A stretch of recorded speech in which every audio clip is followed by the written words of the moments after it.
Right now on the National Weather Desk. An unsettled weather week starts with severe weather in the south, snow in the plains, and a nor'easter heading for New England. Winter storm warnings through New England, mountain snows potential along with some wind alerts in the Appalachians. A major landmark and tourist attraction is closed in Maine, damaged by last month's powerful storms. Things are changing. Somebody better wake up. Early return. Why are cranes heading back to their homes sooner than usual? Weather has a big factor. How climate change is increasing your risk of breathing bad air. Are there parts of the country that are more susceptible to atrocious air than others? And communities across the country are getting ready for April's total solar eclipse. From our nation's capital, this is the National Weather Desk. Good morning and welcome to the National Weather Desk. I'm Amira David. Heavy snow fell across the southern plains over the weekend, freezing portions of the Texas Panhandle and Oklahoma. The storm dropped 14 inches of snow on Plainview, Texas, and a typical year the city, which is located between Lubbock and Amarillo, only gets 11 inches. Travel in that area, as you'd imagine, very treacherous. The storm then moved into Oklahoma, and this is what it looked like in Moore, just south of Oklahoma City. The good news for folks here is that the snow is ending this morning and temperatures are rising to about 50 degrees, so any snow that accumulated should melt today. Storms that rolled through Arkansas on Friday night produced a tornado. It touched down southeast of Little Rock with 95-mile-per-hour winds. The National Weather Service says it was on the ground for 2.5 miles. The winds brought down trees, including one that landed right on the roof of a home, but thankfully no injuries reported. As you can hear, that system also dropped hail on Arkansas. The National Weather Service says tennis ball-sized hail fell near Hot Springs. Most of the hail here was smaller, closer to the size of a quarter. And remember, you can always submit weather video and pictures just like these through Chime In on your local station's website or app. The National Weather Service confirmed 2 tornadoes did in fact strike Wisconsin on Thursday night. They were the first February twisters in Wisconsin state history. Those records stretch back 180 years. More than 30 homes and other buildings were damaged or destroyed in 2 counties south of Madison. There are no reports of injuries or deaths. There is also a threat of severe storms today in the south, and by this time tomorrow, heavy snow will be falling in New England. Meteorologist Brian Vandegraff is tracking all of it for us this morning. Severe risk today shifts down to portions of the southeast from Alabama through Georgia, even in through portions of North Florida there under a slight risk. Some strong storms through the afternoon and into the evening could contain some damaging winds, some hail, even isolated tornado threat through portions of the south, even into South Carolina. Now, as we head through the overnight into tomorrow, those rains move across the mid-Atlantic. Less severity, but still some flooding concerns. And then as some colder air gets wrapped into this system, we start seeing tomorrow morning some snow. Northwestern portions of Virginia, western Maryland, West Virginia, carrying right up through eastern PA, New York, and into New England. A whopper of a system possible. We've got winter storm warnings through New England, mountain snows potential along with some wind alerts in the Appalachians, flood concerns down through portions of the deep south. Brian, thank you. And now to Maine, where the town of Ogunquit's most popular landmark is closed after extensive storm damage there. Brad Rogers has details of visible and hidden damage. Marginal Way is a 1.25 mile long path that winds along the Ogunquit coast. Right now, the entire trail is damaged from these back-to-back storms that walloped the shoreline and flooded businesses in Perkins Cove. Early estimates are Marginal Way sustained $1 million in damages. The waves really were pretty wild. Allison Ramsey heads the Marginal Way Preservation Fund. The extent of the damage can be seen down by the Perkins Cove entrance to the path where the pavement there is all torn up. This is some of the visible damage on Marginal Way from the January storms that battered the coast. But there's also hidden damage. Erosion 6 inches deep on the edges of the asphalt path throughout the entire length of the walkway. The town manager says if the erosion isn't addressed promptly, edges of the pavement could crumble, creating a tripping hazard. The path is now closed for safety, but it hasn't stopped people from walking it. Such a popular place to walk. I mean, probably 300, 400,000 people walk every year. It's very important to the town. This local couple says the storms are only getting worse. The climate is changing. It's warm today. This is February. A lot of times it's 2 or 3 feet of snow here. So things are changing. Somebody better wake up. The town has a plan in the works to repair the damage and make Marginal Way more resilient to storms. Algonquin plans to use all $350,000 in its Natural Disaster Reserve to repair widespread damage throughout town. Marginal Way Preservation Fund just started a fundraising drive to help out. Hopefully I'll get it fixed before the summer, and then all the people that come and want to walk will enjoy it. Well, it has been an unusually warm and dry winter in northern Michigan, and it has some folks concerned about how it could impact crops in the area. Meteorologist Trevor Robideau visited a local farm to get some answers. There has been a growing concern for some around northern Michigan that our unseasonal weather could have a negative impact on fruit crops. Jack King at King Orchards is not concerned. This little warm up that we're experiencing this week is just the first notch on that scale moving towards bloom, and we're not too worried. If it continues to be 50 degrees on a fairly regular basis through February, we'll be looking at an early spring. But right now, I'm not concerned.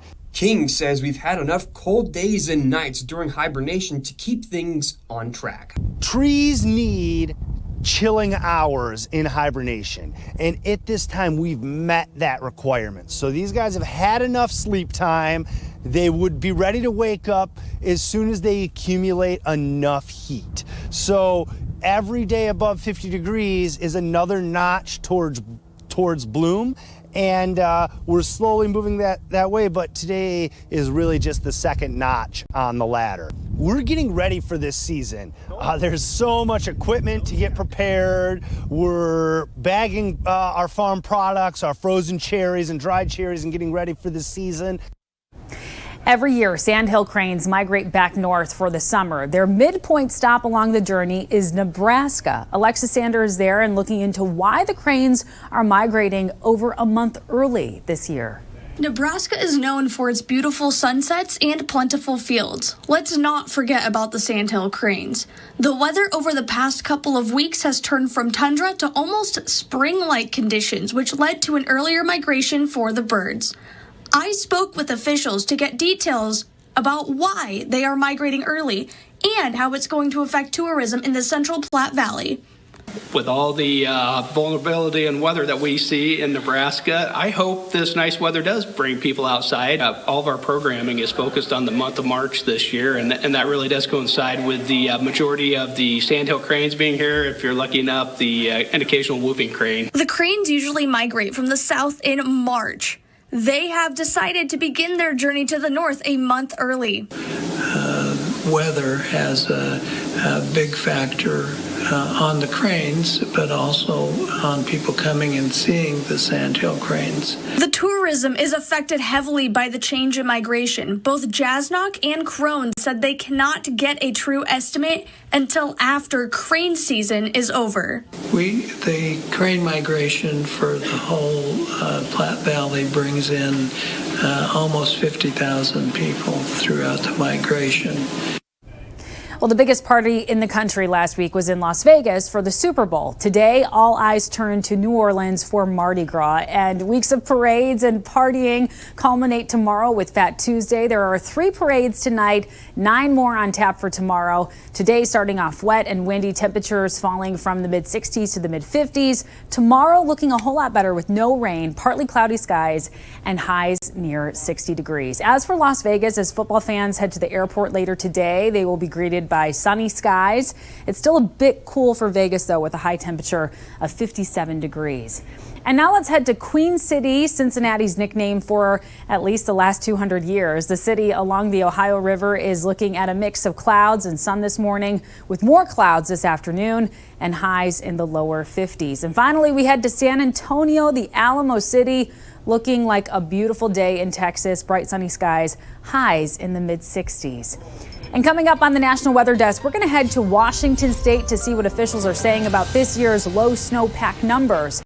The total solar eclipse less than 2 months away. We're going to see how folks in Texas are preparing for the big event.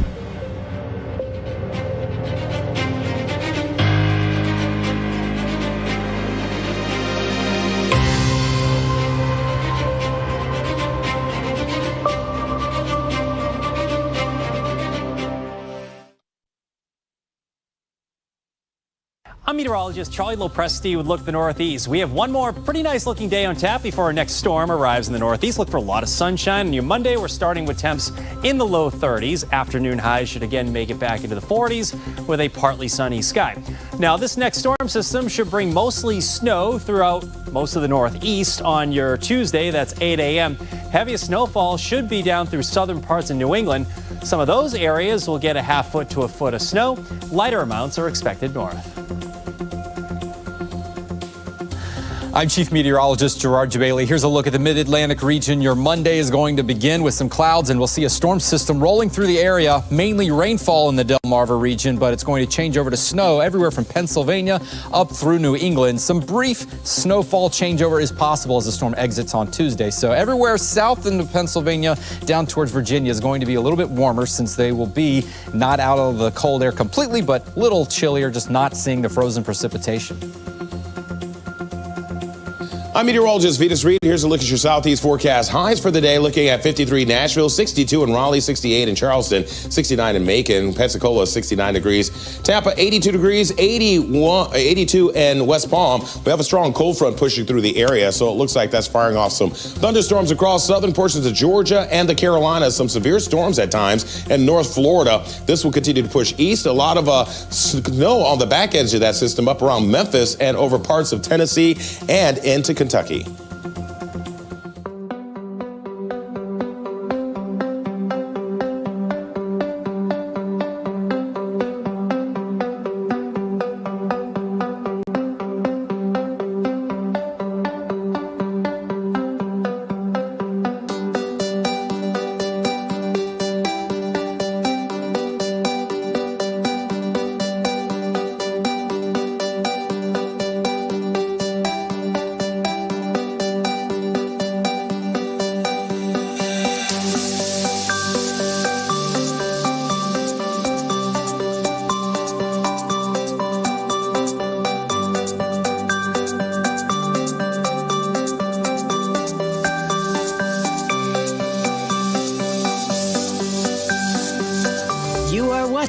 The National Weather Desk. A report about the snowpack in Washington state last week paints a difficult picture for the state. The snowpack ranges from just 30% of normal levels in the Olympic Mountains to 50% in the Cascades. Paul Rivera looks at what those levels could mean for Washington.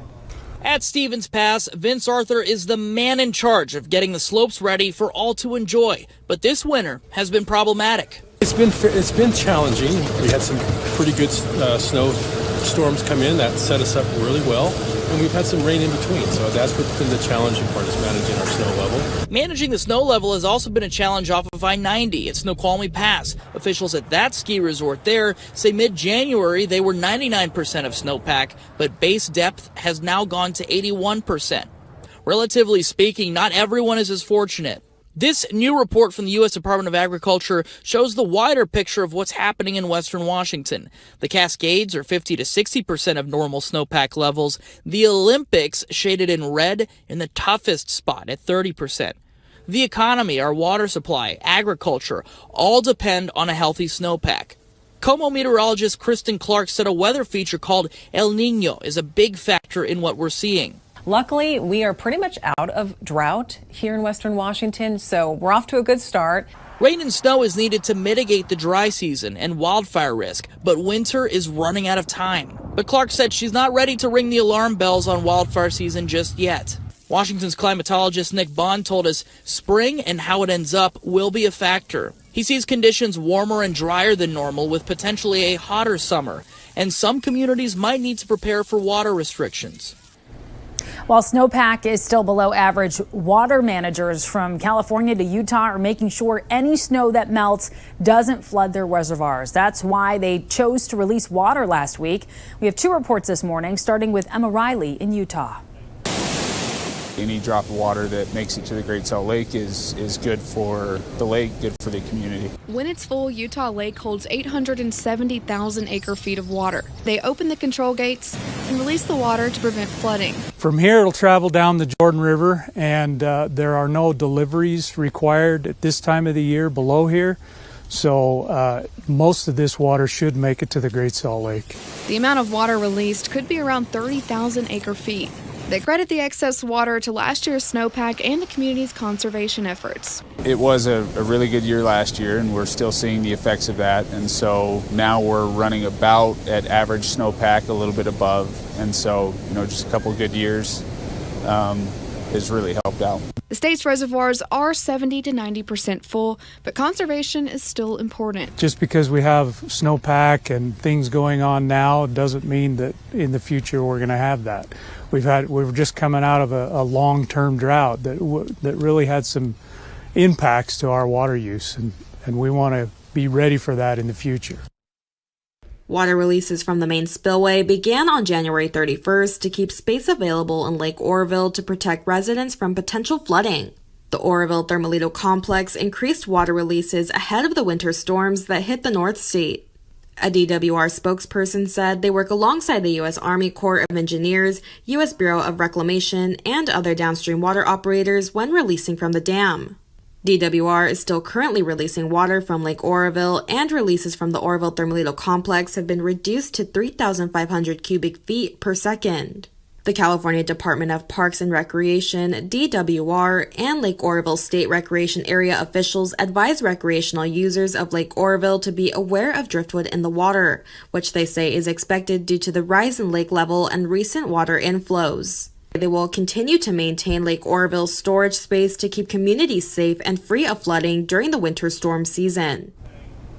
First Street Foundation released a report this morning highlighting the contribution of climate change to the increasing risk of exposure to poor air quality both now and in the future. Emily Gracie sat down with Dr. Jeremy Porter to find out which parts of the country are most at risk and why.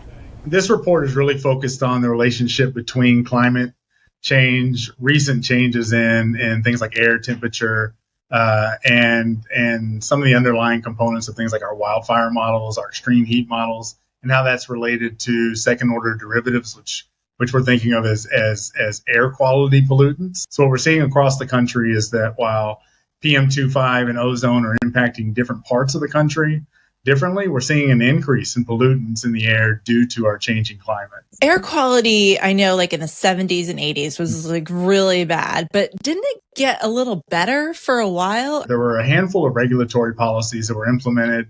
Probably the most important one was the Clean Air Act in the 1960s. The problem is that in the last about decade, we've started to see an increase in some of those pollutants, and really it's been referred to as the climate penalty. And it's a little bit troubling because when you talk about anthropogenic pollutants, you're talking about car emissions and factory emissions. You can put regulation in place to try to control that. And that's something that we did a really good job of. When you talk about climate, that's proven a lot harder for us to try to regulate. Are there parts of the country that are more susceptible to atrocious air than others?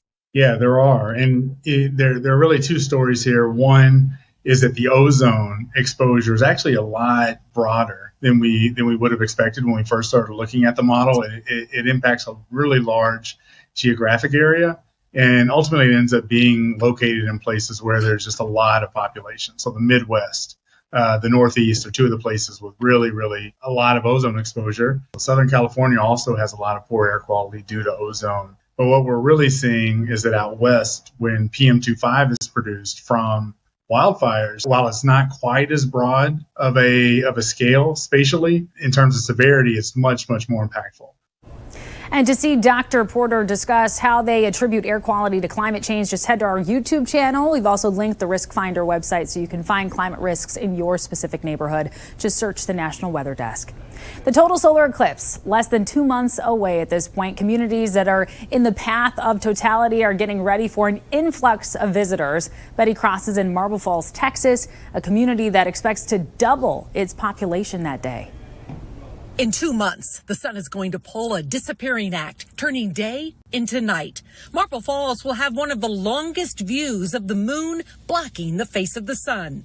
Here, the peak spectacle will last more than 4 minutes. An hour away in Austin, totality will be less than 2 minutes. It's a once-in-a-lifetime thing. The Marble Falls assistant city manager expects people from far and wide to converge on the city April 8th. But we're saying we're going to at least double the population in Barnett County, which will be an additional 50,000 people. Many of those visitors will be crowding onto Highway 281. The high-traffic road runs through the heart of Marble Falls, and cars could be gridlocked, especially immediately after the eclipse, when everyone is heading home at the same time. First responders will be strategically positioned across the city, and an additional mobile cell tower will be brought in to help calls and text go through. In addition, businesses are being advised to stock up on gas, groceries, and everything else on the shopping list of tens of thousands of visitors.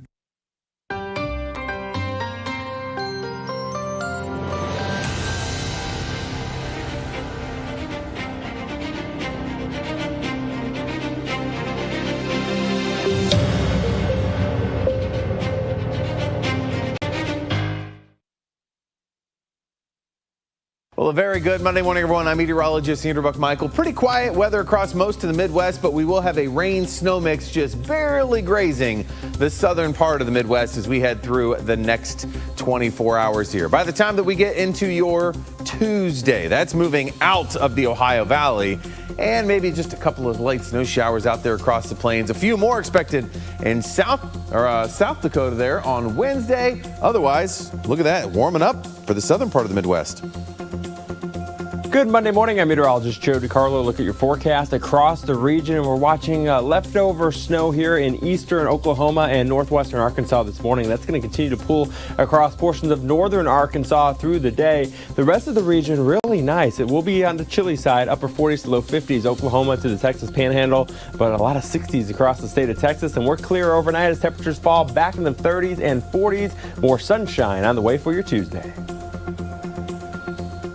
Good morning. I'm meteorologist Rebecca Stevenson. Here's what's happening across the West. We've got temperatures that have been cooling down a little closer to normal across the Pacific Northwest, but in central California, the morning starts with some frost advisories.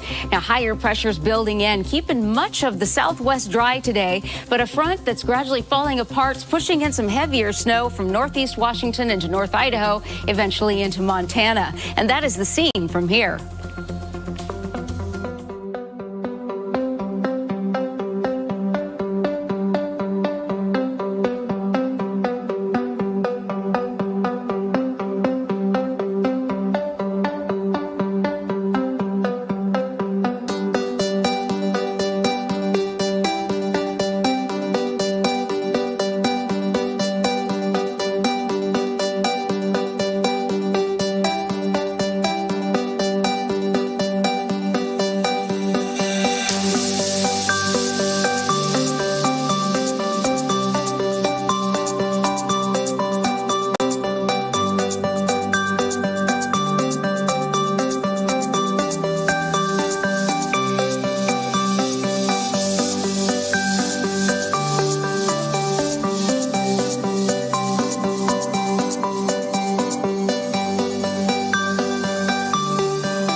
The National Weather Desk.